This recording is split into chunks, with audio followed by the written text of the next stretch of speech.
Satuan Reserse Narkoba Polrestabes Palembang menangkap 3 pengedar narkoba jaringan lintas provinsi. Ketiga tersangka tertangkap di tempat berbeda, yang salah satunya oknum mahasiswi salah satu perguruan tinggi swasta di Palembang.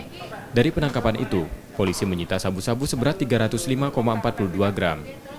Kapolresta Palembang Kombes Pol Anup Setiaji menerangkan, tersangka tertangkap berawal dari laporan yang dilanjutkan dengan penangkapan dan pengembangan penangkapan. Peredaran narkotika jenis sabu.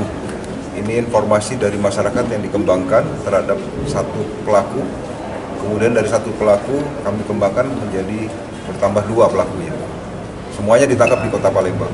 Diduga ini peredaran daripada sindikat antar provinsi dan antar kota. Salah satu wanita, Bang? Ya, salah satu tersangkanya adalah wanita. Statusnya apa itu, Bang? Ya, Bang? Statusnya sebagai apa dia? Ya, sebagai perantara juga. Perantara.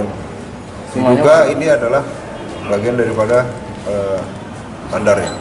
Karena dia sindikat, kemudian ditemukan juga barang bukti dan timbangan, kemudian ada handphone sebagai alat komunikasinya dan juga klip-klip kecil yang siap diedarkan. Polisi saat ini masih mengembangkan kasus tersebut untuk mengetahui pemasok narkoba untuk para tersangka. Yudi Kiswanto, Kompas TV, Palembang.